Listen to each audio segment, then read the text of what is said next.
आज चलित वर्षर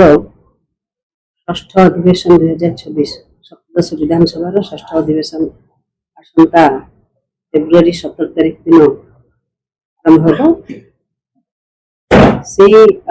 परिप्रेक्षी में तार पूर्व दिन आज 16 तारिख में आमर सर्वदलीय बैठक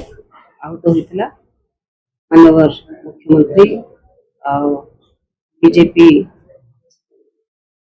Biju Janata Dal legislative party leader अनुपस्थित में श्री प्रसन्न मिश्र प्रसन्न आचार्य महोदय एवं अन्य समस्त Congress legislative party leader Ramchandra Kadam उपस्थित थे। अन्य जो मैंने अपेक्षित थे ए बैठक में समस्त उपस्थित थे। सर्वदलीय बैठक विधानसभा अधिवेशन कार्यसूची संपर्क में विशेष भाव में आलोचना होता। जदि से कार्यसूची को संक्षिप्त पाखे रखी या 17 फेब्रुआरी सर्वप्रथम मानवर महामहिम राज्यपाल अभिभाषण प्रारंभ हो 17 तारिख दिन महामहिम अभिभाषण पर धन्यवाद प्रस्ताव आगत हो। प्रथम दिवस जो भाव में विभिन्न दिवंगत विधायक मान संपर्क में शोक प्रस्ताव आगत हुए से शोक प्रस्ताव आगत है। परवर्ती समय 18 और 19 तारिख ये 2 दिन धरी महामहिम राज्यपाल अभिभाषण उपर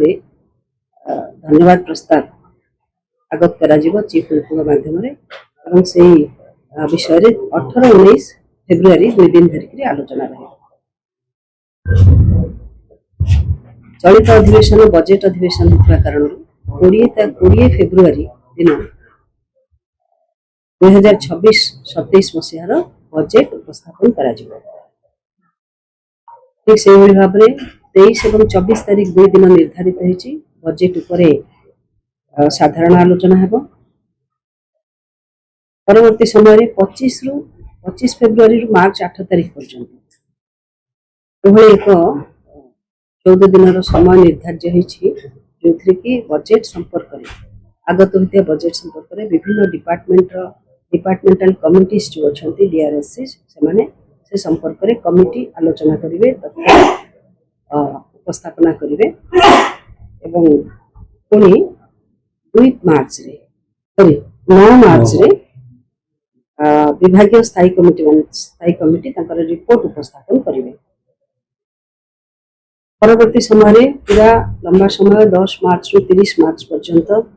ये जो अनुदान खर्च दाबी संपर्कित आलोचना विधानसभा समस्त डिपार्टमेंट संपर्क में आलोचना चर्चा आलोचना पर जो डिपार्टमेंट रही समस्त को लेकिन 30 तारिख दिन इलोटेल 31 मार्च से विनियोग बिल उपस्थापन हो भाव में चलित बजेट अधिवेशन आगत बजेट राज्यवासी विकासमूलक कार्य विभिन्न बजेट पूर्णांग प्राप्त